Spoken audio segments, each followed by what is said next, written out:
Bien-aimés frères et sœurs en Christ Jésus, bonjour ou bonsoir selon l'heure à laquelle vous suivrez cette vidéo. Je remercie le Seigneur pour la vie de chacun de vous, pour l'opportunité que nous avons à travers nos vidéos de partager la parole de Dieu, celle qui libère, celle qui donne de la sagesse, celle qui permet de, de faire des bons choix, celle qui permet de nous asseoir, nous enraciner davantage dans la connaissance de notre Dieu. Merci pour vos commentaires, vos prières dans l'œuvre que nous faisons et que le Seigneur vous bénisse et que le Seigneur vous fortifie. Lorsque vous suivez nos vidéos et que vous êtes encouragés, cliquez pour montrer que vous aimez, partagez, abonnez-vous en cliquant la touche abonner et que tout ce que le Seigneur a réservé pour recevoir la parole à travers vous puisse aussi être édifié. Aujourd'hui, je voudrais m'entretenir spécialement avec la jeunesse chrétienne. La jeunesse chrétienne est le fer de lance, d'accord, de l'Église. L'Église de demain, c'est la jeunesse. Alors, pour que l'Église de demain puisse être une Église dynamique, consacrée à Dieu en matière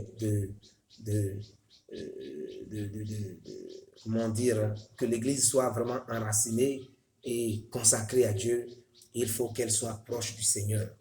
Et parlant donc de la proximité avec le Seigneur, nous avons constaté que de plus en plus, beaucoup de jeunes ont des soucis pour choisir leur conjoint. Beaucoup de jeunes ne savent pas la femme que Dieu a réservée pour elles, ne savent pas l'homme qu'il a réservé pour eux. Et ça crée beaucoup de frustration. Certains ont aujourd'hui déjà choisi leur fiancé et sont dans le regret d'avoir choisi parce qu'ils se sont trompés. Ils se sont rendus compte dans le mariage que la femme qui est avec eux n'est pas vraiment celle qu'il leur faut. L'homme avec qui ils se sont mariés vraiment ne leur est pas compatible. Alors que le mariage est une institution divine dans laquelle, lorsqu'on se trouve, il n'y a plus de chemin de retour. Bien-aimé, que faire pour trouver vraiment la femme que Dieu vous a réservée? Que faire pour trouver vraiment l'homme que Dieu vous a réservé? Étant moi-même marié, ayant vu comment le Seigneur m'a aidé, ayant connu 2 fois, d'accord, d'échec dans le choix de ma fiancée, ayant été confronté à cette difficulté par rapport à quelle femme choisir pour pouvoir rentrer dans le mariage et vivre heureux, j'ai tiré beaucoup de leçons. Et aujourd'hui, après 6 ans de mariage et ayant coaché, ayant encadré plus de 8 couples, d'accord, en Christ dans le mariage, j'ai acquis certaines expériences, d'accord, bibliques et j'ai vécu la vie de couple qui me permet, moi, aujourd'hui, par la grâce de Dieu, de pouvoir entretenir les plus jeunes couches, ces jeunes qui sont engagés avec le Seigneur et qui ne veulent pas se marier à la manière du monde. Vous savez, dans le monde, pour se marier, c'est très facile. Il vous suffit de voir une fille qui vous plaît, vous lui faites la cour, vous pouvez lui mentir, faire tout ce que vous voulez, et puis voilà, elle vient avec vous, vous l'enceintez, et puis voilà, faites. Ceux qui sont très honnêtes peuvent ne pas l'enceinter et aller au mariage. D'accord, nous voyons. Mais dans le foyer, il y a beaucoup de choses qui ne vont pas. On feigne d'être content, d'être heureux, mais en réalité, on est malheureux. Mais est-ce que Dieu a prévu qu'on soit malheureux? Est-ce que le mariage du chrétien doit être un mariage fait dans le désordre? Est-ce que le chrétien doit se marier pour être malheureux? Ces questions sont dans la Bible et je crois que le bonheur, le mariage est un avant-goût du bonheur que Dieu nous a réservé au paradis. Et si vous êtes en train de suivre cette vidéo actuellement et que vous êtes un jeune qui n'est pas encore engagé avec une sœur, vous êtes une fille qui n'est pas encore engagée avec un frère et que vous êtes en train de prier pour recevoir vraiment les consignes, les instructions divines pour faire votre choix, vous êtes là la bienvenue. Vous êtes à la bonne place pour recevoir des conseils qui vous permettront donc de choisir selon le cœur de Dieu. Bien-aimés, donc je voudrais m'entretenir aujourd'hui avec vous sur comment choisir son conjoint. Comment choisir son conjoint en vue de vivre le bonheur dans le mariage. Comment choisir son conjoint en vue de vivre le bonheur dans le mariage. Alléluia. Alors, je voudrais simplement dire que Dieu a initié le mariage. C'est lui qui a fait le premier mariage dans le jardin d'Éden, en associant Ève et Adam. C'est lui qui a voulu que Jésus, pour son premier mariage, son premier miracle, aille dans la noce de Cana, dans un lieu de mariage, et fasse donc son miracle. Ça veut dire que Dieu aime le mariage et Dieu veut qu'on vive le mariage. C'est pourquoi nous pouvons lire dans Proverbe chapitre 22 et plutôt 18, si nous lisons Proverbe 18, à partir du verset 22, nous lisons ceci.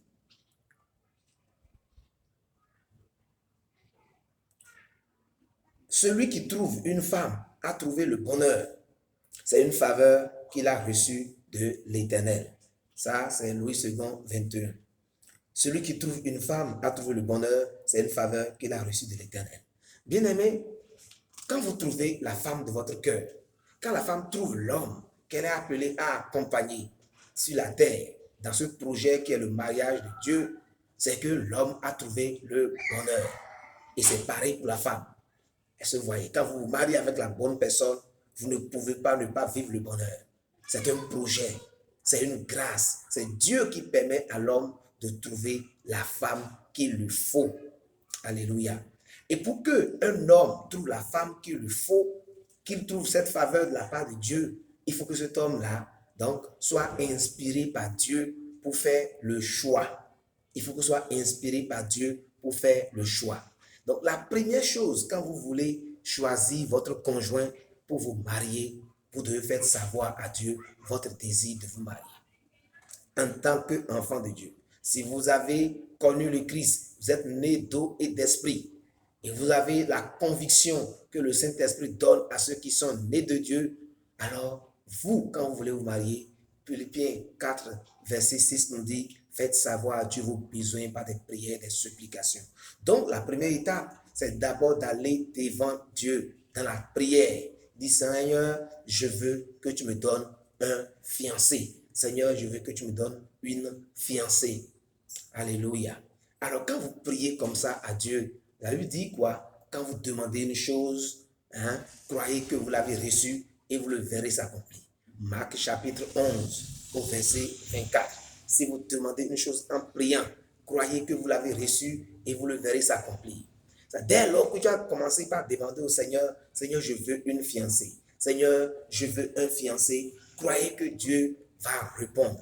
Mais quand Dieu veut répondre à un homme, comment répond-il? La Bible nous apprend dans Hébreux chapitre 1, à partir du verset 1, que après avoir parlé de différentes manières à nos ancêtres, par les prophètes et autres choses, Dieu aujourd'hui nous a parlé par le Fils, c'est-à-dire par la parole. La parole qui est écrite, la parole de Dieu qui nous est relatée dans sa parole, dans la Bible. C'est à travers la Bible que Dieu parle de façon préférentielle à ses enfants. Le chrétien qui veut recevoir les consignes de Dieu dans tous les domaines de sa vie, et en particulier dans le domaine du mariage, doit être quelqu'un qui aime la parole de Dieu, qui médite la parole de Dieu. Quand vous méditez la parole de Dieu, Dieu vous parle. Quand nous parlons à Dieu, nous lui parlons dans la prière. D'accord? Mais quand Dieu veut nous répondre à une prière, dans n'importe quel domaine, Dieu répond par sa parole. Est-ce que vous voyez? Et sa parole, quand vous la méditez, quand vous méditez la parole de Dieu, la Bible, ce n'est pas tout ce qui est écrit là qui est la réponse à votre problème, à votre demande. Mais à travers vos méditations quotidiennes, l'Esprit de Dieu saisira donc un passage pour vous parler. C'est pourquoi le chrétien qui veut donc recevoir une réponse divine en matière du choix du conjoint ou dans n'importe quel domaine, aujourd'hui nous parlons du mariage, il doit être un chrétien qui médite la parole de Dieu. C'est ça que David a compris. Dans le psaume 119, David dit au verset 105, « Ta parole est une lampe à mes pieds, une lumière sur mon sentier. » Si vous voulez que le Seigneur vous dise, voilà la femme qu'il vous faut, voilà l'homme qu'il vous faut, vous devez être habitué à sa parole. À travers sa parole, il illumine votre esprit. À travers sa parole, il éclaire votre âme. À travers sa parole, il vous permet de discerner donc ce qu'il aime et ce qu'il n'aime pas. Alléluia. C'est le deuxième élément. Premier élément, il faut demander à Dieu que l'on veut se marier à travers la prière. Deuxième élément, il faut être quelqu'un, d'accord, qui est disposé à écouter la parole de Dieu, à méditer la parole et à comprendre la parole en vue de la mettre en pratique. Quand vous comprenez la parole de Dieu, quand vous la méditez chaque jour, ce n'est pas au moment où vous voulez vous marier que vous allez commencer à méditer. C'est que dès le jour que vous avez connu Christ et vous êtes encore célibataire, vous devez aimer sa parole. Car la parole crée en vous la foi. La parole nourrit votre âme, nourrit votre esprit. Et vous commencez par vous instruire dans le monde de Dieu, à commencer par vous expliquer, à commencer par vous aider à comprendre les choses que Dieu aime. Plus vous êtes sensible à sa parole, plus vous pouvez comprendre ce qu'il est en train de vous dire. Il y a beaucoup de gens à qui Dieu parle, mais malheureusement, ils n'entendent pas parce qu'ils ne sont pas captés, ils ne sont pas connectés vraiment à la parole de Dieu. Dieu peut vous parler par un songe, Dieu peut vous parler par un ancien, Dieu peut vous parler à travers la radio, à travers la télévision, à travers les circonstances de vie. Parce que la Bible dit que Dieu parle tantôt d'une manière, tantôt d'une autre, selon Job 33, à partir du verset 14. Dieu peut vous montrer votre fiancé dans un rêve. Dieu peut vous parler oralement, audiblement. Dieu peut vous donner une conviction dans votre cœur qui vous dit c'est telle personne. Mais dans tous les cas, vous devez savoir une chose. La parole de Dieu est la première et la voie la plus sûre par laquelle le Seigneur répond à ses enfants. Alléluia. Vous ne devez pas vous éloigner de la parole. Même si vous entendez une voix qui vous parle, et si la voix là dit quelque chose qui est contraire à la parole de Dieu, vous devez mettre une croix sur cette voix là. Vous devez toujours sonder les esprits, sonder les prophéties, sonder ce que vous entendez en voyant si ces choses-là sont conformes à la parole de Dieu. C'est pourquoi le chrétien qui aspire à trouver une femme selon le cœur de Dieu ou un homme selon le cœur de Dieu doit être un chrétien qui médite régulièrement la parole de Dieu et qui la met en pratique. Quand vous méditez la parole de Dieu, la mettez en pratique, ça veut dire que vous avez du respect pour Dieu. Vous avez la crainte de Dieu. Nous lisons dans Proverbe verset 13 que la crainte de Dieu consiste à haïr le mal, à haïr le péché. Or, le péché, nous savons que c'est la rébellion envers Dieu. Quand vous êtes rebelle envers Dieu, vous ne pouvez pas compter sur ses grâces et recevoir facilement sa grâce. Dieu fait grâce à ceux qui ont le cœur doux, à ceux qui sont dociles. La Bible dit, si vous êtes docile, vous mangerez les meilleures productions du pays, les meilleures femmes, les femmes les plus douces, les femmes les plus soumises, les femmes les plus bonnes de cœur. La Bible dit que la beauté est vanité. Mais la femme qui sera élevée, c'est celle qui craint l'Éternel. Donc, en tant que jeune homme, si vous voulez trouver une femme selon le cœur de Dieu, vous devez vous-même là commencer par craindre Dieu, commencer par respecter Dieu, commencer par ne plus être rebelle à Dieu. C'est la troisième étape. Lorsque la parole, vous la méditez, que vous la comprenez, dans les moindres détails chaque jour, vous commencez par appliquer, par respecter Dieu à travers sa parole. Vous avez la crainte de Dieu. Quand vous avez la crainte de Dieu, à coup sûr, le Seigneur vous montrera le chemin. La Bible nous apprend dans le livre de Psaume 25, verset 12 à 14. Il dit, qui craint l'Éternel? Quel est l'homme qui craint l'Éternel? L'Éternel lui montrera la voie qu'il doit suivre, le chemin qu'il doit choisir. Si vous êtes confronté à une sœur, vous avez une sœur de l'église vous plaît, un frère de l'église vous plaît, et vous voulez savoir si c'est vraiment Dieu qui veut pour vous cette dame ou ce monsieur, ce n'est pas compliqué. Il vous suffit seulement, après avoir parlé à Dieu, d'être à l'écoute de la voix du Seigneur pour que Dieu vous parle. Est-ce que vous voyez? Le Seigneur vous montrera. Quand vous êtes confronté devant le choix d'une sœur ou le choix d'un frère, vous allez voir que si vous êtes sincère et que vous voulez connaître vraiment la volonté de Dieu dans ce projet, et que vous dites, Seigneur, voilà telle sœur me plaît, voilà tel frère me plaît, je voudrais vraiment savoir ton point de vue là-dessus. Puisque c'est la prière seulement qu'on parle à Dieu et que vous parlez à Dieu, le Seigneur, dans sa bonté, dans son omniscience, trouvera le canal le plus idoine, le plus facile pour vous dire, oui, mon fils, je suis dedans ou je ne suis pas dedans. Donc, à l'heure actuelle, je suis en train de dire quoi? Première chose, faites savoir à Dieu vos besoins. Deuxième chose, il faut s'attendre à ce que Dieu vous parle. Et parce que pour que Dieu vous parle, et comme Dieu parle de différentes manières, il faut apprendre à l'écouter. Et la voie la plus sûre par laquelle Dieu parle, c'est la parole de Dieu qui est la Bible. Aujourd'hui, il n'y a pas un autre livre par lequel Dieu va vous parler de façon plus précise que la parole de la Bible. Vous devez être quelqu'un qui médite vraiment la parole de Dieu jour et nuit comme David. Et quand vous la méditez et que vous la comprenez, vous devez l'appliquer. Et donc, quand vous l'appliquez, c'est que vous craignez le Seigneur. Et la Bible nous dit que l'homme qui craint l'Éternel, le Seigneur lui montre la voie qu'il doit suivre. L'homme qui craint l'Éternel, le Seigneur lui montre la voie qu'il doit suivre. On peut mettre la femme qui craint l'Éternel, le Seigneur lui montre la voie qu'il doit suivre. Quand deux hommes viennent te faire la cour, comment savoir lequel Dieu veut? Si vous êtes attentif à la voix du Seigneur, en obéissant, le Saint-Esprit qui habite en nous, la Bible dit, c'est l'Esprit de vérité. C'est lui qui nous conduira dans toute la vérité. Quand vous êtes confronté à un choix, quand vous êtes à un carrefour, choisir son homme, c'est comme si on arrive à un carrefour. On est en train d'aller dans un voyage, mais on ne sait pas, on est arrivé à un moment donné où on a un carrefour, on ne sait pas quel chemin prendre.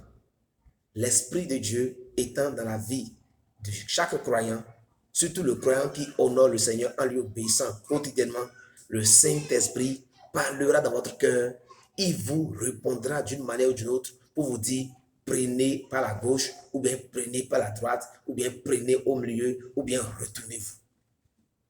C'est pourquoi il est important dans le processus du choix de sa femme et dans tous les processus en général, que celui qui compte sur Dieu soit quelqu'un qui a la crainte de l'Éternel. Si vous avez la crainte de l'Éternel et que vous avez prié et que vous attendez à ce que Dieu vous réponde pour vous donner la femme, pour vous inspirer, pour vous révéler la femme qu'il vous faut, le Seigneur ne manquera pas de vous révéler. Le psaume l'a dit que l'homme qui craint l'Éternel, l'Éternel lui montre la voie qu'il doit choisir et que l'amitié de l'Éternel est pour ceux qui le craignent. Son alliance leur donne instruction. Dieu ne manquera pas de vous donner instruction par rapport à votre mariage, par rapport à l'homme que vous devez choisir, la femme que vous devez choisir si vous avez la crainte de l'Éternel. Bien-aimés, ce soir, je suis venu vous dire simplement que vous qui espérez donc par la grâce de Dieu, vous mariez l'année prochaine, choisissez votre fiancé en cette fin d'année et vous engagez dans le mariage, vous devez vous demander, est-ce que je crains l'Éternel? Est-ce que je le respecte assez pour le mettre au choix, pour le mettre au centre de mon choix? Si vous voulez vous marier en Christ et choisir une femme selon le cœur de Dieu, n'allez pas choisir la femme pour après venir la présenter à Dieu. N'allez pas choisir la femme parce qu'elle parle la même langue que vous. N'allez pas choisir la femme parce qu'elle chante bien à l'église ou danse bien à l'église ou bien prie beaucoup, prie bien. Non, vous devez d'abord aller parler du projet à Dieu. Quand vous parlez du projet à Dieu dans la prière, vous devez lui dire, Seigneur, je sais que celui qui trouve une femme, c'est une grâce qu'il a reçue de toi. Celui qui trouve un homme, c'est une faveur qu'il a reçue de toi. Et je voudrais donc que tu me conduises vers l'homme qu'il faut, vers la femme qu'il faut, Père. Et quand vous demandez comme ça au Seigneur, et que vous êtes quelqu'un qui médite la parole de Dieu chaque jour, et qui applique la parole chaque jour, le Seigneur vous répondra à coup sûr en vous instruisant en vous donnant des instructions sur la femme qu'il vous faut ou l'homme qu'il vous faut. Et si c'est Dieu qui vous donne une femme, c'est Dieu qui vous donne un homme, soyez sûr, quand vous vous marierez, vous aurez moins de difficultés que celui qui a choisi par la chair, celui qui a regardé rien que la beauté, celui qui a regardé rien que les moyens matériels, celui qui a regardé rien que des considérations humaines. Vous devez dire à Dieu ce que vous voulez.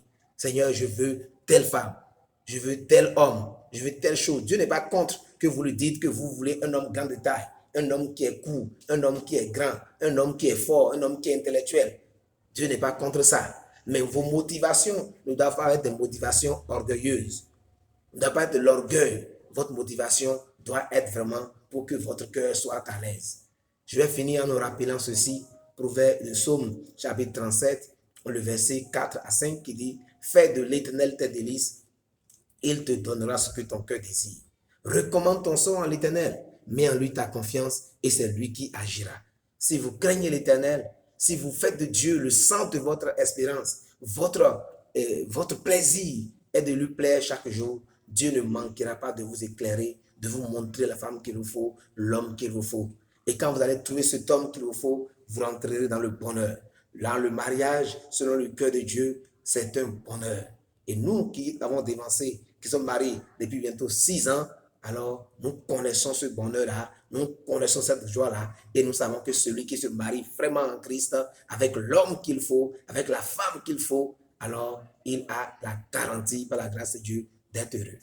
Je vais prier pour vous si vous voulez vous engager dans ce processus selon le cœur de Dieu. Seigneur, merci pour ce message que nous voulons passer à la jeunesse chrétienne. Nous les recommandons en tes mains qu'à partir d'aujourd'hui, quiconque, Seigneur, qui m'a écouté ce soir par ton Saint-Esprit, oh Dieu, s'engage à te faire confiance pour te soumettre son choix, abandonner ses raisonnements, ses intelligences pour te suivre et t'écouter, l'éclairer et lui montrer le chemin. Je prie que tous ceux-là qui étaient dans les fiançailles, et ça ne marche pas, Seigneur, éclaire-les, illumine-les, montre-leur la voie à suivre. Ceux qui ne sont pas encore engagés et qui vont vouloir s'engager, Seigneur, canalise-les. S'ils se tournent vers toi pour se soumettre à toi, guide-les vers la femme qu'il faut, guide-les vers l'homme qu'il faut et permets-les de se marier et qu'ils te glorifient dans le mariage. Merci, Seigneur, au nom de Jésus, nous avons prié. Amen. Shalom.